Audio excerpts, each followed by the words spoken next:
What's going on, guys? Welcome back to another episode of Noobfield Donuts, and today I am playing with what I like to call the vampire gun. Yeah, that's right, it's that gun that came out in that last tier. It has a reactive camo, which is pretty cool because once you get like a few kills, I think it's like 3 kills in a row, it starts to play some crazy like vampire hunter music, and the skull, which is up on the sight, in the front sight, sorry, in the back sight, lights up. Its eyes light up. It's pretty cool. I really like the gun. It's well balanced. It holds a good amount of ammo. Pretty precise.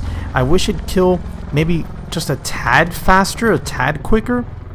But I mean, I can't complain. That one and the Rampart are my favorite of the assault rifles right now. I really enjoy playing with those, and you know, that gun kind of reminds me of the Honey Badger way back in Ghost. I don't know if you guys remember Ghost, Call of Duty Ghost.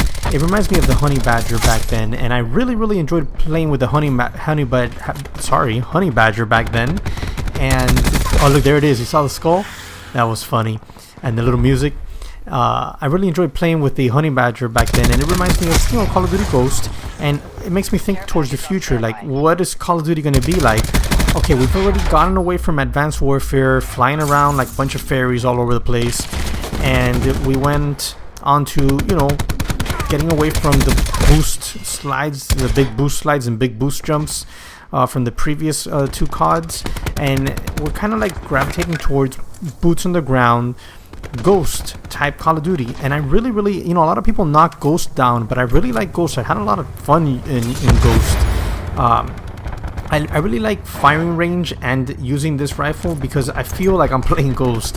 It feels like old Call of Duty, you know. It's not an overly small cluster-filled run-and-gunner crap map, and it's not a huge map where it takes forever to find the enemy. It's a very well-balanced map. It's one of my favorite maps, and I usually like to run either the Rampart or this gun when I play firing range.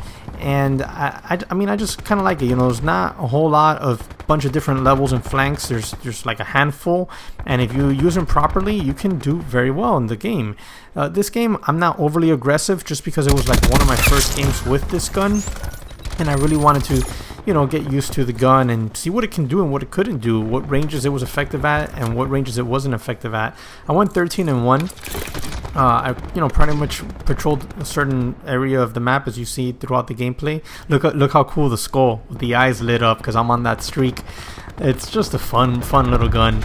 And like, guys, I don't know, what do you think the new Call of Duty is going to be like, you know, later this year?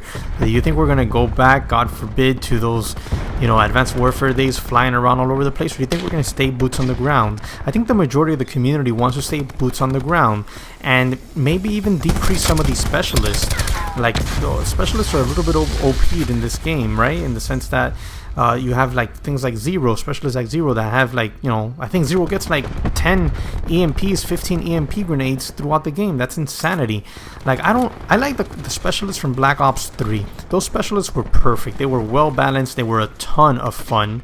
I think we need to go, you know, back to those specialists, but staying boots on the ground like we are now. And maybe add in a few more maps like firing range. They're not overly complicated, and they're a ton of fun. They're a ton of fun for basically all types of players. Be it you're a big rusher, or you like to sit back and hit the outskirts. I mean, you could do it all in this map. You really can. And I think we need more maps like this, and always remaining boots on the ground. If anything, what we should do and have in the next Call of Duty is better kill streaks. The kill streaks in this map, in this COD are fun, but they're just weak. We need stronger streaks, because or make them less, you know, less points, because sometimes you put in a crap load of work for a streak that in the end it's not really that strong for the amount of work you did. But anyways, guys, this is about the end of this gameplay. You're gonna see how much fun I have here. I put out this little RC car. I'm not a huge fan of it, but it is a trip when you get to use it and just do that, especially for the last kill of the game. Well, guys, let me know what you think the next COD should be, and remember to hit the subscribe button